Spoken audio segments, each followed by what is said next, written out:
Hello, Shabbat Shalom, good Shabbos, everyone. Yaakov is going to pass away in this week's Parsha on Shabbat, as well as Yosef will also pass away. Before Yaakov passes away, he's on his deathbed, and the children are all brought to him, and he blesses the children, he blesses all of his sons. His last words in some of his last words he says is to his son Yosef. He says to him, I have given you an extra portion upon your brothers. It's called Shechem Echad, something specific there. Asher lakachti miyad ha'emori, that I took from the Amorites, becharbi uvekashti, with my sword and with my bow. Keshet means bow. And the question is obvious. If you go back to the entire Torah, when does Yaakov use a sword and when does he use a bow? When does he go to war? And you won't find anything. There are different explanations.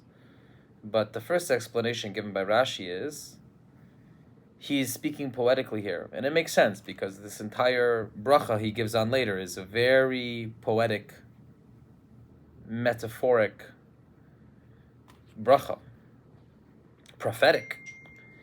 And his Rashi says, Becharbi, with my sword, it means Bechochmati, with my wisdom, with my own wisdom. Ubekashti, with my bow, means with my prayer.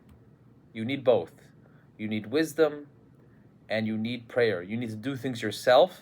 We call that in Judaism hishtadlut. And you need also prayer, which according to the Rambam fights very strong in Talmudic debates, that prayer is one of the 613 mitzvot, to pray to God. And that's keshet, that's reminiscent of a bow. Once the arrow flies off the bow, there are many factors that will affect the arrow.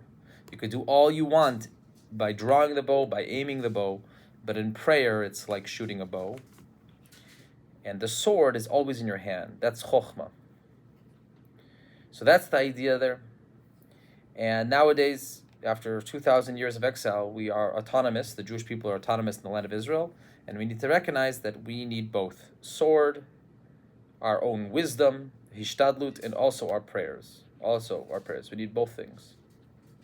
When is the first time that sword is used in the entire Torah? When it says, Vayasem mikedem legan Eden, et hakruvim vetlat hacherev mitapechet lishmor et erech tzachayim. Hashem puts, after we are removed from the Garden of Eden, He puts in front of the Garden of Eden the flaming, fencing, turning every which way sword, mitapechet, it's constantly turning, and also the kruvim, the cherubim, the angelic-like winged things, angels, so to speak, probably, to guard derech etz hachaim, to guard the way to the tree of life. And if you read Rav Soloveitchik explains that this idea of the kruvim and that sword is really the Jewish idea of the pen is mightier than the sword. But that phrase, the pen is mightier than the sword, which originally, I think, was Voltaire said it? I'm not sure. But our Jewish version of that idea is much more ancient and much more powerful, right? We as Jews never invested in all the things that the other nations of the world that rose up and were powerful and have passed into stardust and have long been gone, says Mark Twain in Harper Magazine in 1888, in an article on the Jews.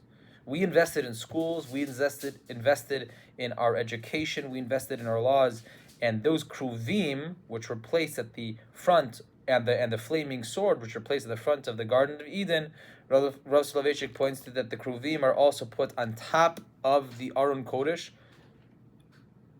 where the Sefer Torah and the Ten Commandments were kept. Meaning, the pen is mightier than the sword.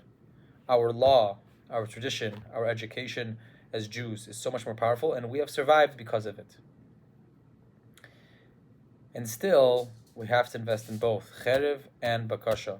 We have to have both things, sword and within the word keshet is bakasha, bikashti, which is bakasha, which means request. So there's a little bit of a hint to that prayer is a bow and a bow is request. So we need both things. We need to remember that if we invest in the right things, we will always prevail. Have a wonderful Shabbos, and I'll see you guys on the other side.